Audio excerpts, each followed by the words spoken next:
to this second attempt at streaming this fairly simple flight from Dongola, I think it's in Sudan, to Khartoum. We're just about just about ready for departure, really. I've done the flight plan, just to basically get the engines running, and we'll taxi onto the runway and head on out. So we're going to be doing what's it called? It's a very simple checklist. It's a simple checklist. It's pretty much sort of getting the engines ready, but I'll probably program the autopilot. So just get that sorted, and then we'll be heading on out. So I don't know how long that's going to take, but it looks like it won't be too long now. But the issue earlier was just that there was something wrong with the display. Basically, it was just displaying the overlay instead, the shadow play overlay, and quite frankly, I really don't want that. So I don't know if it's gonna affect the sound.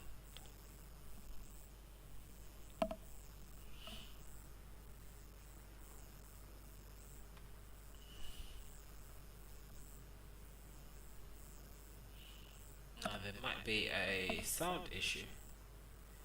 That's also kind of a reason.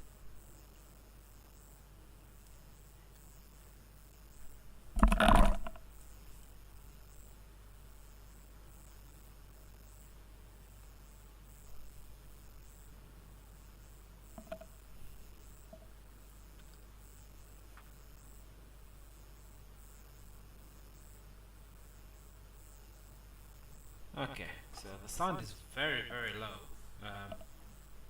which is quite surprising. Well, yes, quite annoying actually. The sound is very low. Okay, so you can never get straightforward anything really, especially when it comes to streaming live. But let me see.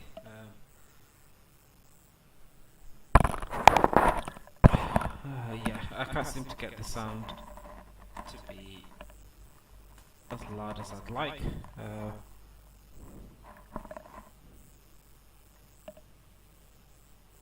Okay, let me.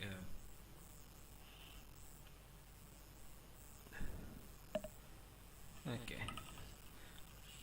So one issue solved, another one arises. Let me. Okay.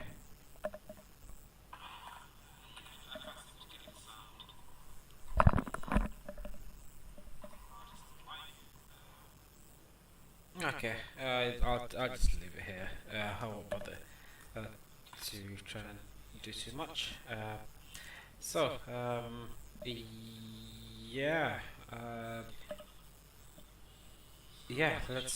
Let's get going. I think cruising altitude is going to be 18,000 feet today. Fairly high, but it might take us a bit of a while to sort of get there. Flight time itself, we're looking around about 2 plus hours. So it's a long way to go. That's why, hence the trying to get this done as quickly as possible.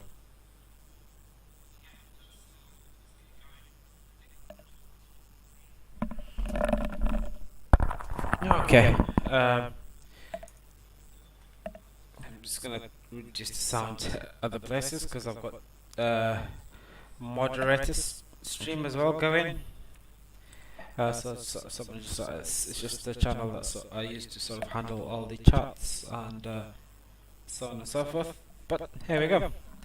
Okay, so let's get the checklist open here. So before I start, backing brakes are set.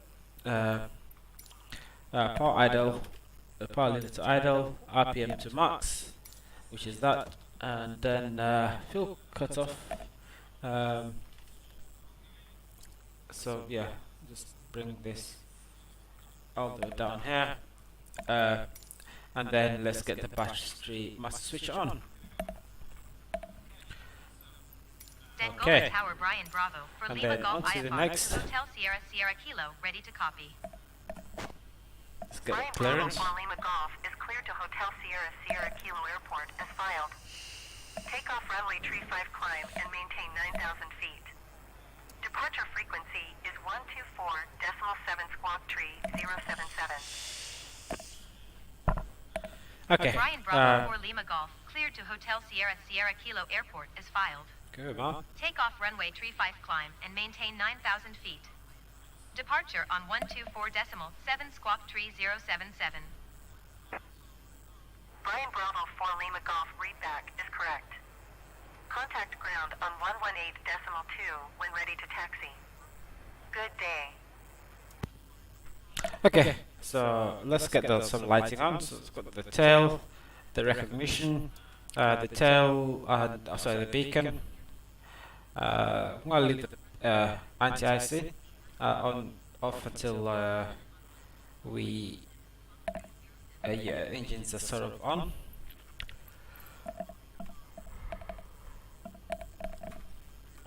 So let's go back to here. So I want to turn the avionics on. Where's avionics? So turn avionics on.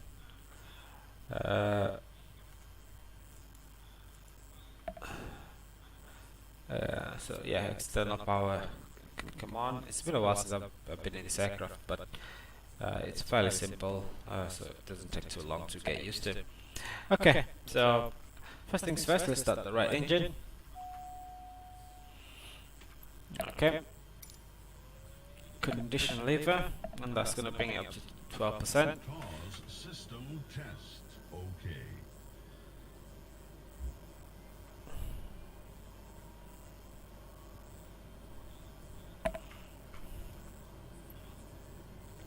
Okay.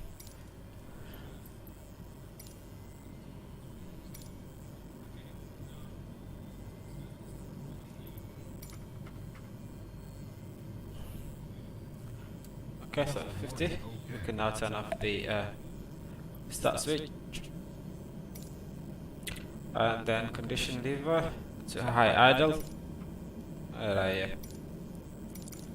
Right condition lever to high idle. So that's it. And then we'll turn the generator on and then repeat the same procedure for the right engine. So right generator on. That come off, external power, and yeah, so let's do it for the right engine. Okay, so engine's coming up. So bring it up to low idle.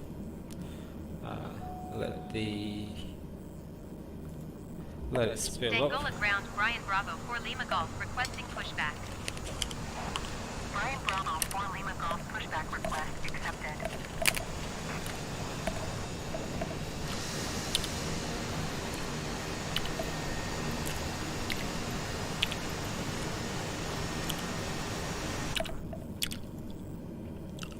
Okay. Start switch off. High idle.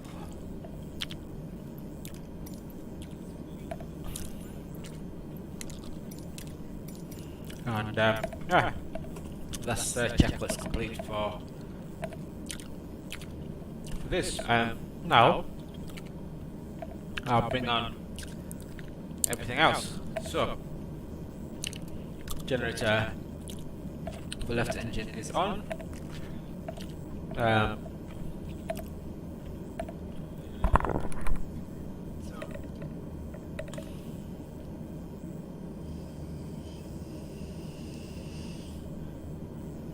That's it.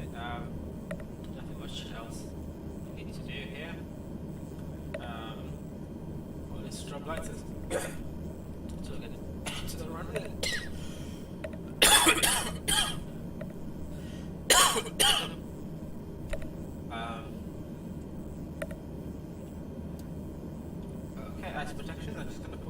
to auto and leave that to normal. Pitch ups, actually, I'll just turn the pitch ups on anyway. I'm going to leave it until we got to the runway. But I think it'll do fine here as it is. Okay.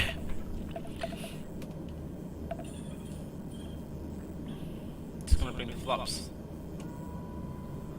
to take off, and then let's get the other things working. So I'm going to come back to autopilot shortly.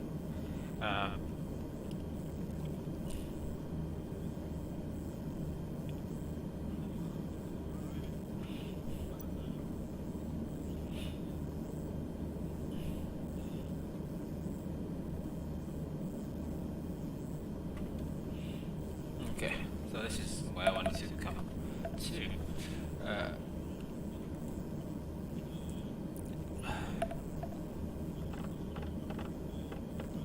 I just need to get the instrument. Okay, this instrument's there.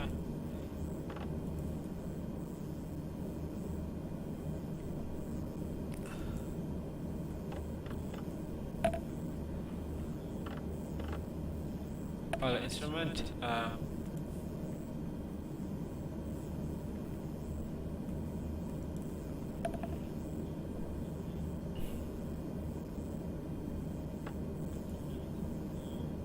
Okay, I really just hate this part, trying to find the right light. Cabin lights, I'll have those off.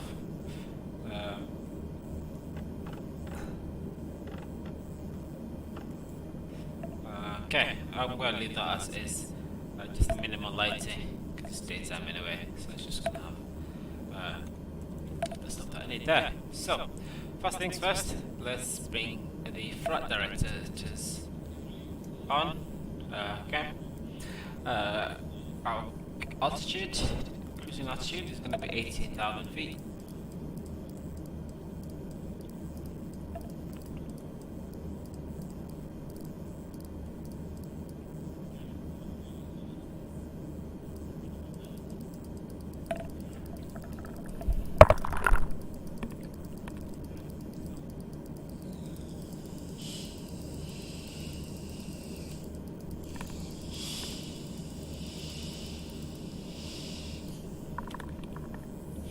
Okay, so VNav, yeah, it's been a while since I've done this, and I really don't like having to keep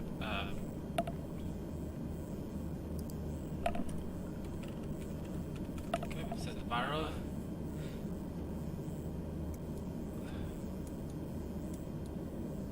I've got the change, so it's going to go to nav here. I can't remember how to.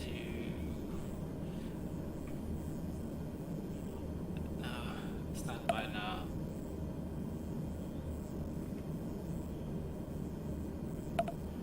Ident. So I'm going to turn ident on. Okay.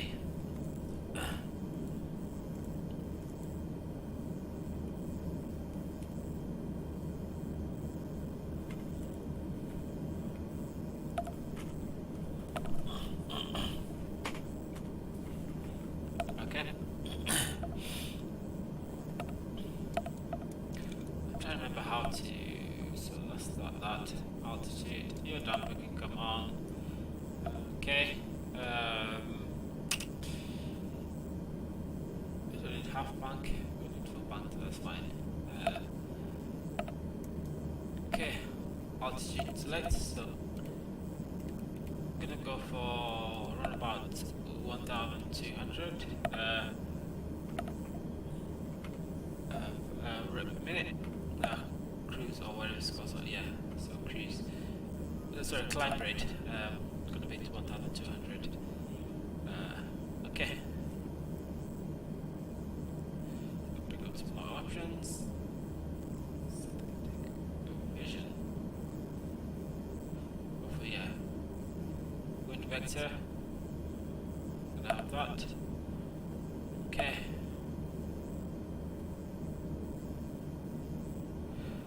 GPS. So that's that. That's all you have to do.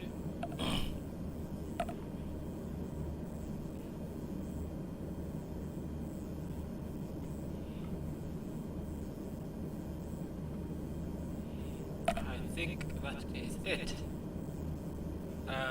Yeah. So let's start the pushback. Let's head on out. So. First the crew.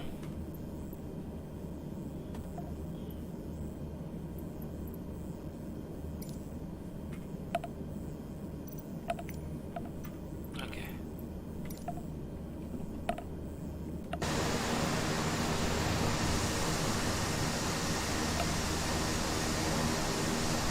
Right.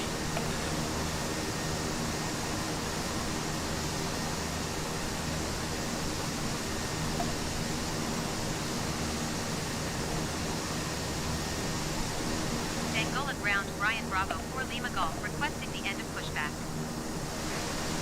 Brian Bravo 4 Lima Golf request to end pushback received.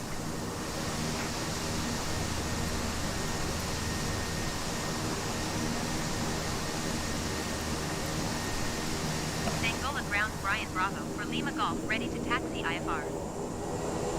Brian Bravo 4 Lima Golf taxi to and hold short of runway tree 5 via taxiway. Contact tower on 118.2 when ready. Taxi to and hold short runway tree 5 using taxiway Brian Bravo for Lima Golf.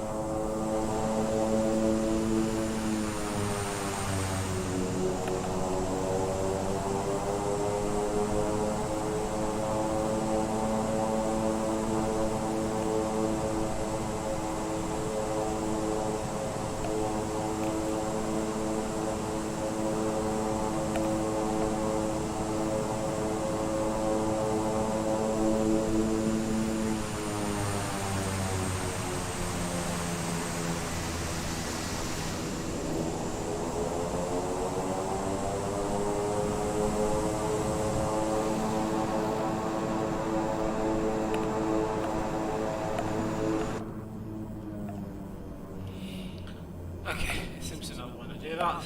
Doesn't want to go any further back. Okay, so turn on the strobe lights and landing lights also, including taxi lights, and yep, it is on, so that's it. Let's get going.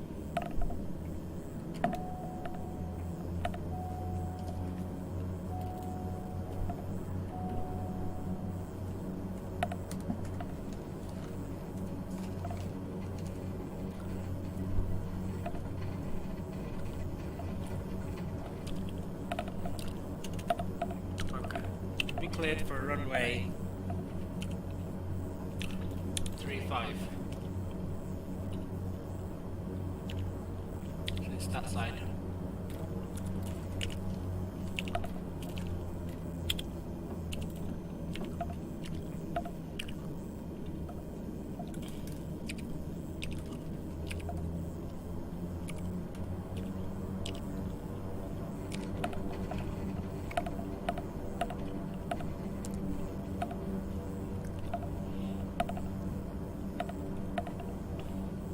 Hey Lubzak, alright, I'm in Sudan. I'll show you. I'm in Sudan at the moment. So it's just a... There we go, I'll show you the map. So, yeah, so we're in Sudan and we're heading to Khartoum, which is here, so quite a bit of a distance yet to go, but yeah. I forgot what the name of the place is. Let me see if I can pop it up on the...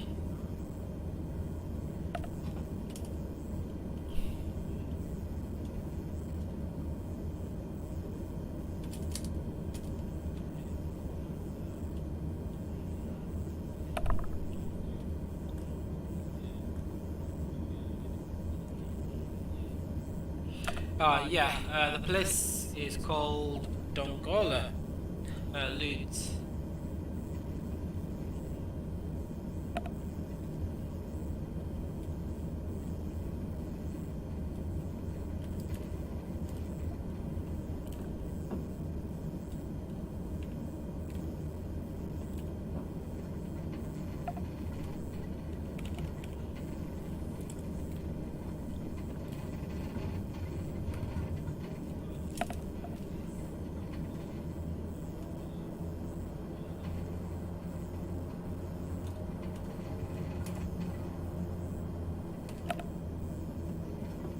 Dangola Tower Brian Bravo for Lima Golf ready for departure runway 35 IFR to Hotel Sierra Sierra Kilo.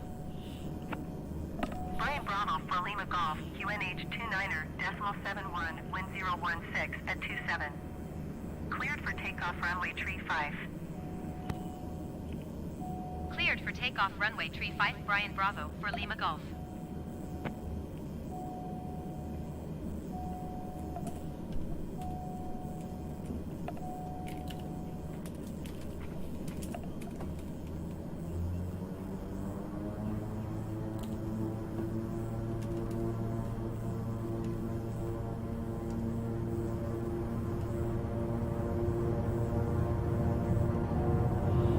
Okay, here we go. So what's the caution light for? Oh, it's just way too much power. Okay. View on. Rotate.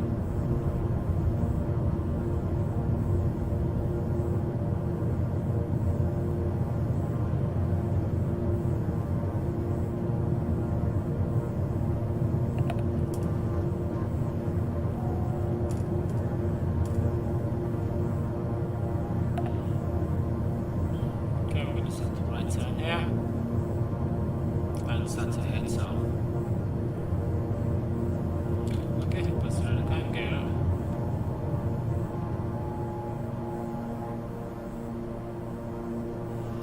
Flaps up. Brian Bravo for Lima Golf, contact that's Khartoum lights off. Center on 124.7. Good Visibility day. is quite low today here. 124.7 for Brian Bravo for Lima Golf. Khartoum Center Brian Bravo for Lima Golf is passing 1,500 feet, climbing 9,000 feet. Brian Bravo for Lima Golf, Khartoum Center QNH 29er.71 continue as planned.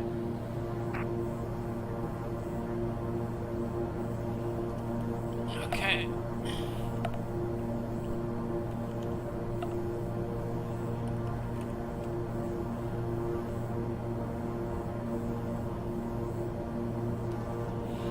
Okay, I'll hand over to autopilot. So I'll let autopilot handle.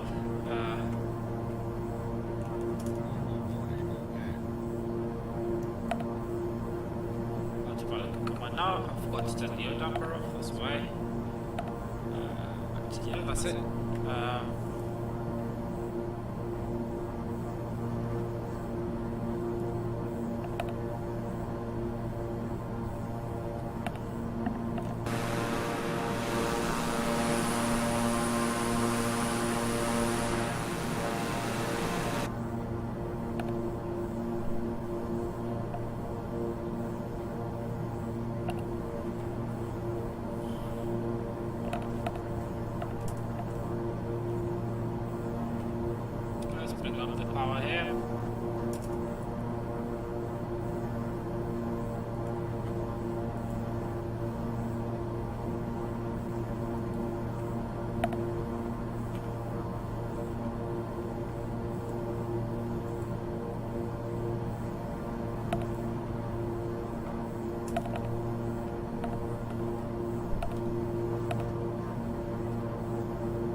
yeah, that's pretty much it.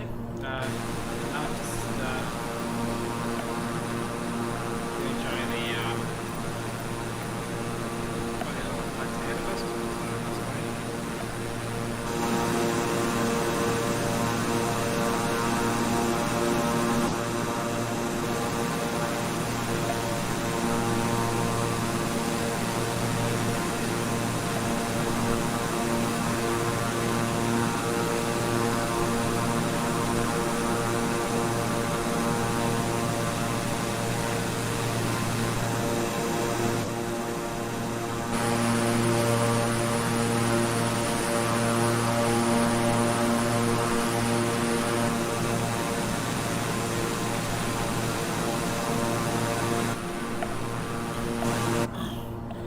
Okay.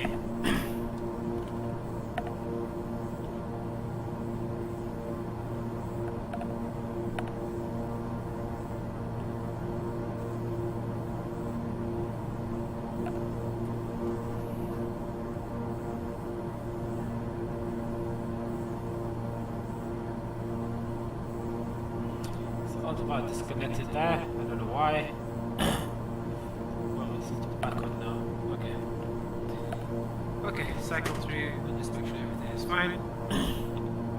Still power off, avionics on, generators on, engine auto ignition. I'll probably have those in, I'll just keep them out, so just in case we have the engine cut out, it's quite easy to turn them on. Engine icing, we don't have to worry about that. Standby displays, that's not modeled. And yeah, lighting, I'm gonna wait for a bit. Strobe lights. Taxi is off, tail lights are on, and yeah, that's it.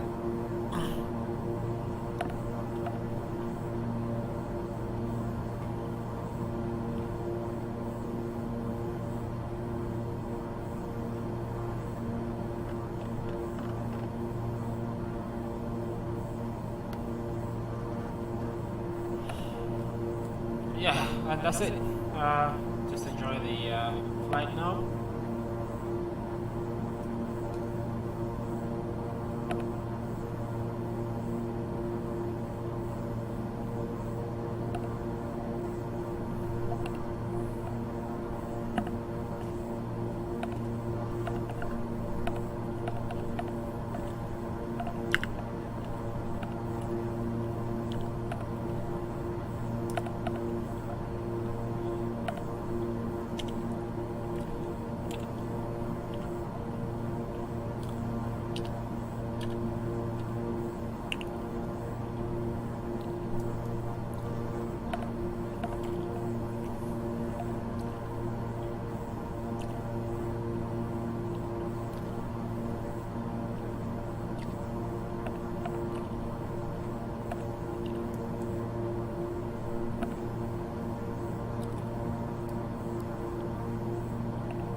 So one is speed so help dictate the rate of climb instead of actually like rate of climb. So I'm going to use around 200 knots. So the aircraft has to maintain 200 knots. If it starts to slow down, it will lower the nose. If the speed starts to pick up again, it will raise the nose. Obviously changing the rate of climb. So I'm going to use that instead of actually vertical speed.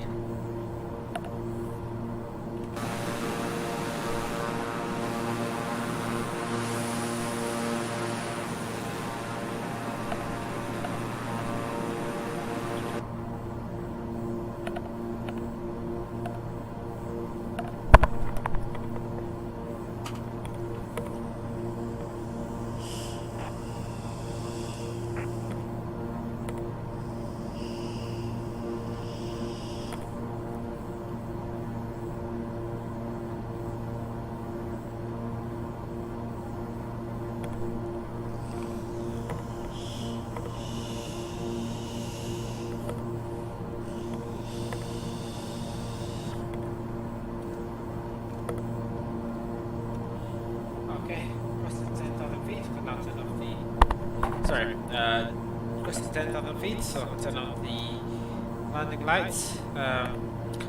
Wing lights are not on, so we've got beacon, strobe lights, recognition lights, and navigational lights, and also tail lights are the ones I'm going to keep on for the duration of this climb and descent. But yeah, okay.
Just gonna settle into the flight.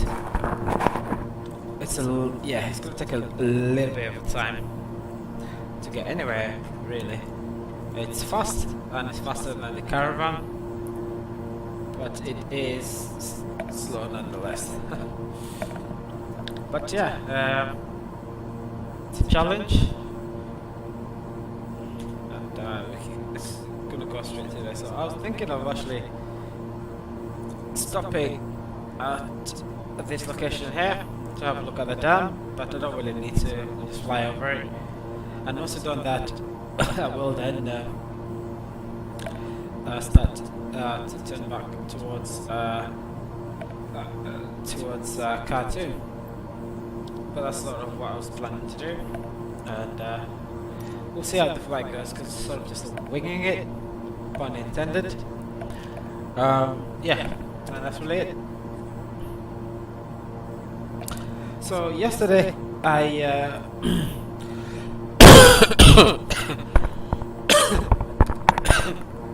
excuse me. Yesterday I did a very successful, actually, tutorial flight of the brand new PMDG 737-700. The aircraft itself is an absolute delight to fly. I did 3 flights actually, or 3 streams. The first stream was sort of like just a first look on what how the aircraft works, and how the PMDG system is going to be working. How the PMDG system is going to be working with a transferred over from Flight Simulator X. And yeah, but to be honest with you, it was actually quite an interesting one, because I really did enjoy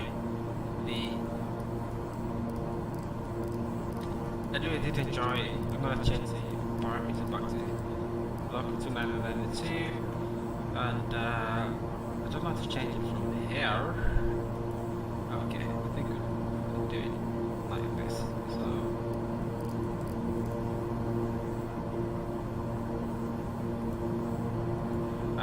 Yeah, so just basically it was just me trying to sort of find out how the best way for how to actually fly the aircraft itself. Took a little bit of getting used to, especially yeah, it's been a while since I've flown a steady level aircraft, and the last one I flew was in Flight Simulator X, FSX, and PMDG really, nailed it out of the park. So that's the way to say it. Let me just get this to 992. So I just need one more click. 2992, 2992, and yeah, so that's set to standard here. But yeah, so as I was saying, pretty much it was a delight to fly. I've always loved PMDG. Even back in the day of Flight Simulator X, I would pretty much spend most of my flights sort of either in the 777 or the 737. And also the Boeing 747, and yeah, so those are the two aircraft I'm really waiting for, to be honest with you. Especially the 777. I don't know if they're going to be working on the Dash 8 and Dash 9, which is the new variant of the 777 that's coming out soon, and basically that's got like the folding wingtips. That's obviously for that's going to be helping it fit into smaller gates, because it's got a longer wingspan, and basically that creates a lot of issues. So instead of having to get airports to sort of facilitate it, basically the simplest thing to do is just get the engineers to fold the wings, the wingtips, and basically so it can easily fit into gates, small standard gates and heavy gates. And obviously once it's taxiing out to the runway, basically it extends the wing flaps to the winglets, and then yeah, so you get the advantage of the longer wingspan. So that's the other aircraft I'm really looking forward to be honest with you, because it's a very beautiful aircraft to fly.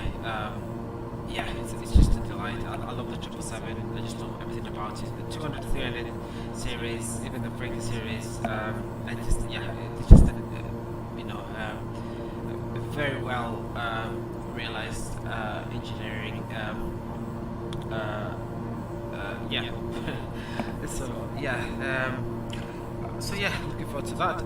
Now with the 777 X, which is going to be the it's given 800, dash 800 and 900. 800 being equivalent to the 200 series. In terms of range, capacity, and just design, and obviously the 9-900, 777-900, that's equivalent to the current 777-300ER, which is going to be pretty much the same amount of capacity, capacity. So, and also obviously the length of the fuselage as well. The 900 is going to be slightly longer, so they've added a few inches usually to the fuselage, just make it a little bit longer, so it's a lot more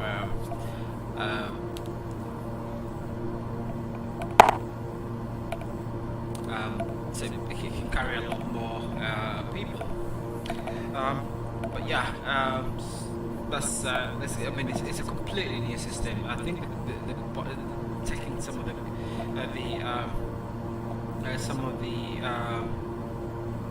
the systems from the Dreamliner, so that cockpit design is they're going to be taking it from the Dreamliner and sort of shoving it into the 777X series, and that's going to be just quite an interesting thing to do, because obviously it's going to be a complete glass cockpit from left to right, and if I mean if I could, I'll probably show you some other day, but if you do have a look at the Dreamliner cockpit, it is a very very modern, very nice design. Now, personally, for me, I'm actually waiting to see whoever releases the A350. That's the aircraft that I really want to fly. I've flown all the other ones. I've flown the A380, the 777, the 747. Not much. I mean, I won't really include any of the props apart from obviously the Javelin Dash 8 of Q400. And that's going to be something that I'm going to be looking forward to as well for when that comes out. It's a very, very capable prop engine, turboprop, sorry, and it's an absolute delight to fly. It's a very busy aircraft to fly, actually, the Dash 8, because from takeoff to landing, you're always going to be very busy. Yes, you have some time during cruise, but you're also going to be doing a lot of calculations as well, and so on and so forth. But for the most part, you're going to be very busy. You have to manually handle the throttle. Now, autopilot can handle the lateral and vertical controls, but beyond that, really, you are going to be struggling yourself to go, to get the aircraft to where you want it to go. So that's something I'm looking forward to as well. So as I was saying, obviously, yes, I'm looking forward to the 777 once that comes out. Now, I don't know if PMDG will release the Max, which is the 737 Max, which obviously, as most people might know, it's actually been on the news quite a lot recently due to the issues they had with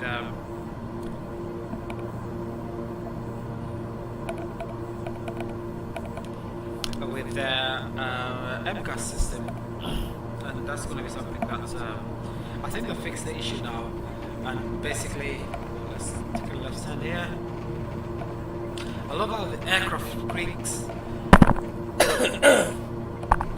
So creaks as the weight sort of shifts during the turn. You hear some quick, creaks and groans as the aircraft as if it's sort of straining to sort of swing the aircraft to the left here, but you can hear it.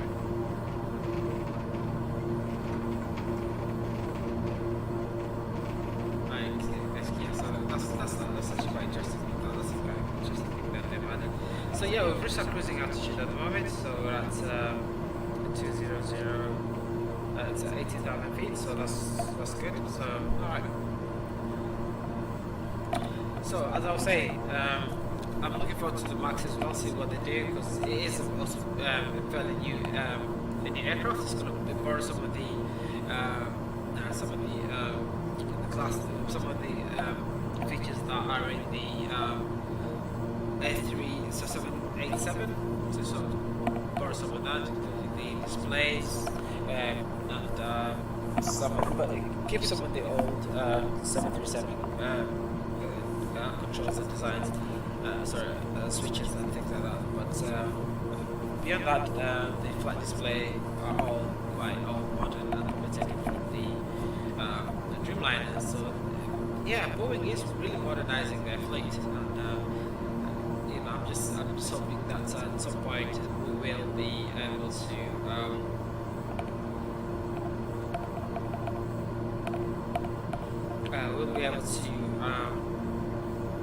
get flight sim developers to sort of copy that and obviously make them standard level aircrafts. The other aircraft also is going to be the 747. 747 is a beautiful aircraft. I love flying it for just the reason that it is a very, very, very iconic aircraft, but it's just a very large aircraft. Now, so the thing about aircrafts is that the size of the aircraft doesn't really make it mean that it's going to be very difficult to fly, or very complicated.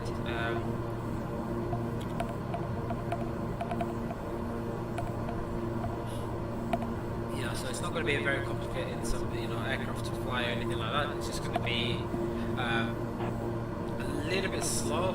It's not as nimble as the other aircrafts. For example, if you're in this aircraft, for example, the King Air, you can easily, for example, you can easily just take like a right turn, left turn. It's quite simply like that. But with the 747, it does take a little bit of time to sort of swing the wing left to right, and that's the only thing that's different. But as far as difficulty, it's not really all that difficult. Once you've flown any Boeing, really, you do have, or even actually any aircraft, you do have a good understanding of what the controls are, what you need to do to actually get the aircraft from A to B safely, and actually fly and aviate. I think that's what the term is. And now coming back to Boeing PMDG, they already have the 777-300 and the 747-8, which is a similar aircraft actually as what they have in this simulator, Microsoft Flight Simulator. They have the 747-8, but it's not very study level. It's just a very simple, easy,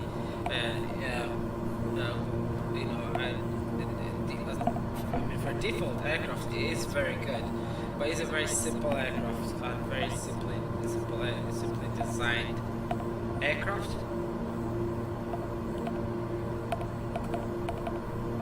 And it's only pretty much good for for beginners to sort of jump in the cockpit and then get it flying as quickly as possible.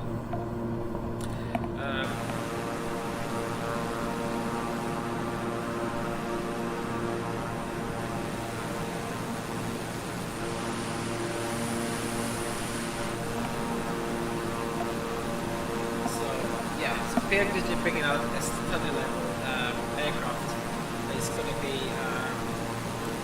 it's going to be a very interesting thing to see, because I think that, like I was mentioning yesterday in the flight, PMDG products are not very, very good at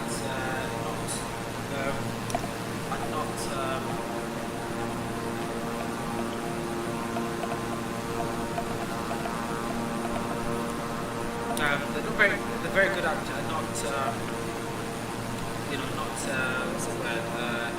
not using up too much resources.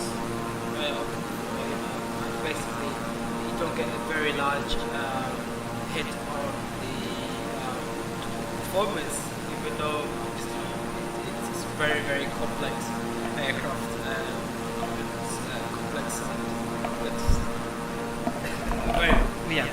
It's very complex and well-designed aircraft. So basically, all you're doing is I don't know how to do it, how to utilize it. So much complexity, because basically the aircraft has to be able to. I should have been landing at the airport actually, right in front of us, right there. I should have been landing there, because the dam that I wanted to explore is there. That's sort of the reservoir, so the lake reservoir. I can't even get the words out. The reservoir, which is just about there. So that's going to be the lake, and then the dam is just going to be over there. So hopefully we'll just fly over that, and then pretty much that should be it. And then we should be heading to Khartoum after that. But yeah, we're just going to fly over that and quickly. So anyway, so what I was saying, yes, it is a very, very complex aircraft, because first of all it has to be able to simulate a lot of the functions of the actual what the actual aircraft does. You know, so be able to simulate you know, fuel flow, hydraulics, hydraulics, things like that. So basically be able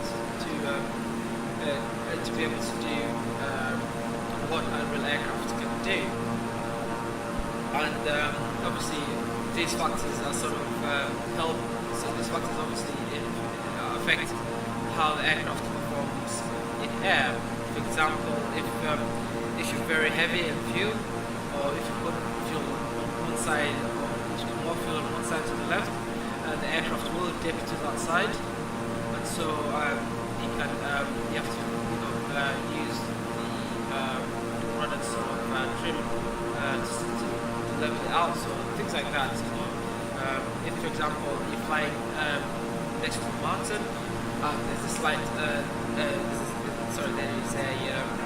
a sudden updraft of wind, and that will flip the wing, and the wind will flip.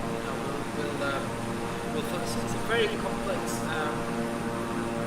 set of instructions that you have to coding that you have to write to be able to get that kind of realistic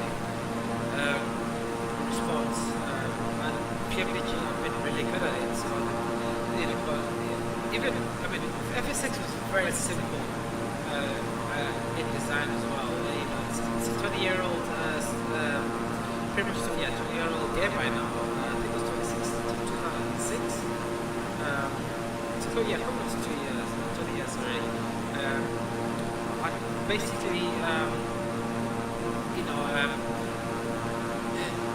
it was very simple to fly. For example, in Microsoft Flight Simulator, you have on the wing.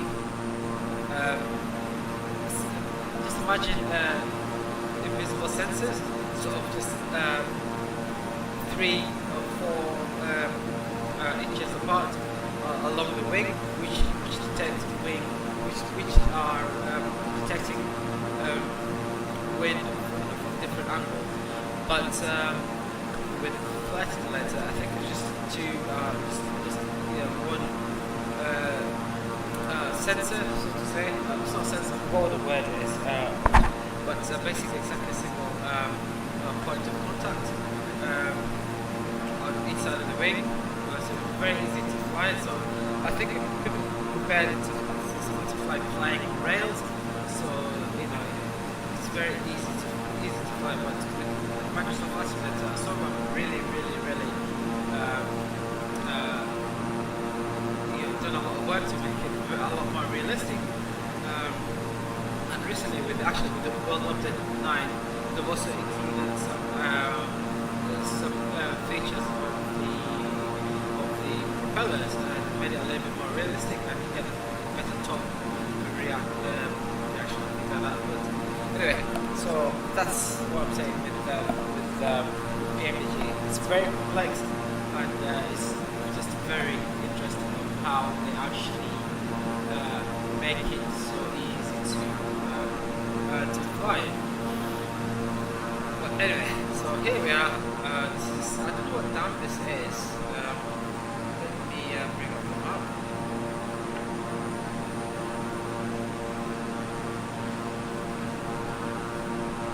So I think it's called Nile Dam. Yeah, so it's one of the 2 dams that are sort of dotted along, or one of the dams actually that have been created along the River Nile. I think Uganda has got 2 dams. Ethiopia has a dam as well from the Nile, and then obviously there's this dam and there's the Aswam Dam as well, which is the last place to go. But I don't know how it's going to work because Egypt are very touchy about anyone building anything along the river, the path of the River Nile. Any dam and things like that. You have to get an approval by Egypt, because they're very Egypt is very dependent on the River Nile for many things. For example, water to farms along the bottom of the Nile, and yeah, so it's very you have to be very careful, you know, when trying to build a dam or trying to build anything. I mean, I'll call it anything really, but trying to build a dam. A dam is quite very it will take up quite a lot of the it will be just a lot of so the chunk in the also just amount of water downstream, way downstream from it. But yeah, so it's sort of interesting, very interesting down there. But yeah, but oh no, there's off as we go. Let's check the maps of where we are. Okay, so as you can see, we're coming up to the first checklist. I want to pop up now, let's just skip it on to that check. That's the right one. I need to check how to work on the flight plan. So let me see how to get the flight plan. Okay.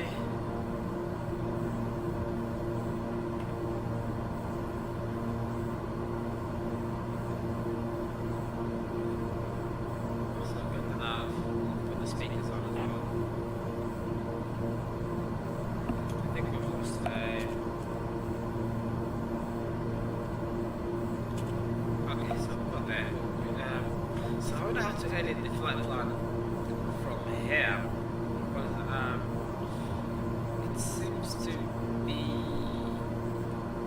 as it's not been included. So I didn't on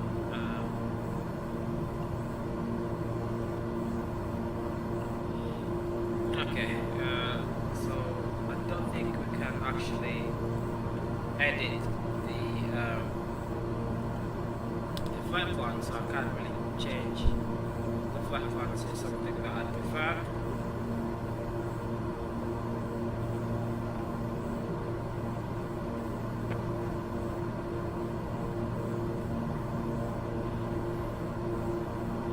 Yeah, so I can't really change the flight plan now.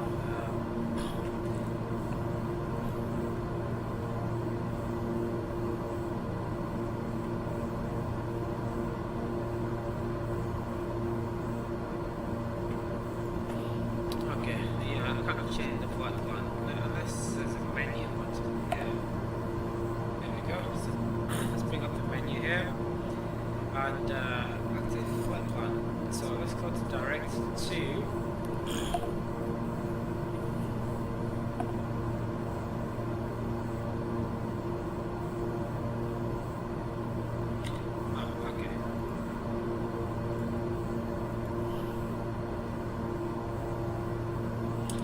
to flight plan here, and because I've added the custom views, I think that's why it's not really it's not really what it doesn't really have all the information there yet. It doesn't have them as actual waypoints because they're not real life waypoints. It's just the custom ones I created while I was generating a flight plan. It's taking a while to get up to speed though.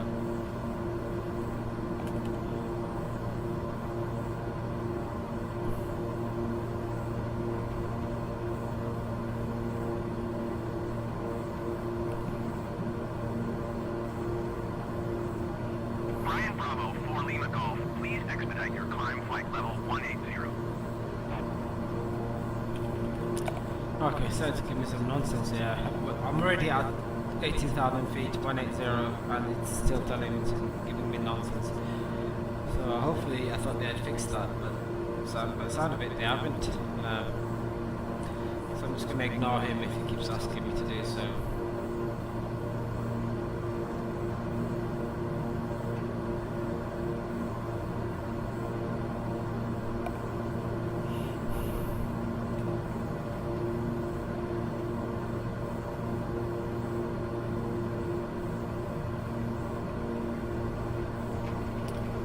arrival, HSA, approach.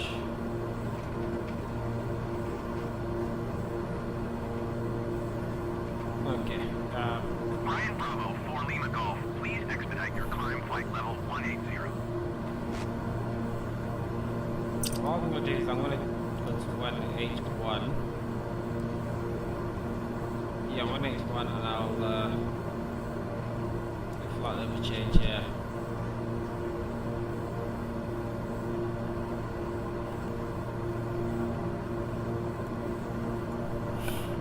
I could bring.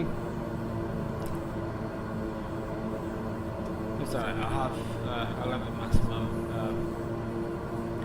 performance, but that's fine. So, okay, let me go back to.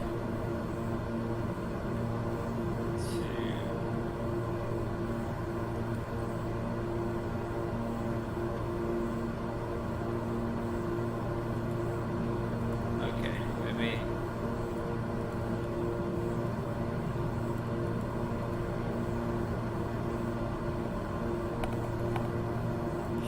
Let's bring back the flight plan here. So, let's see what the nearest is. Nearest airport. Okay.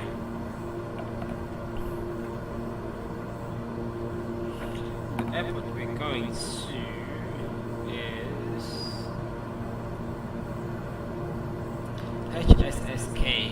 So let me HSSK SSW.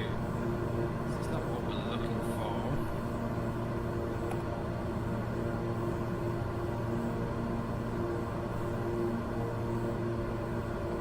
So direct to.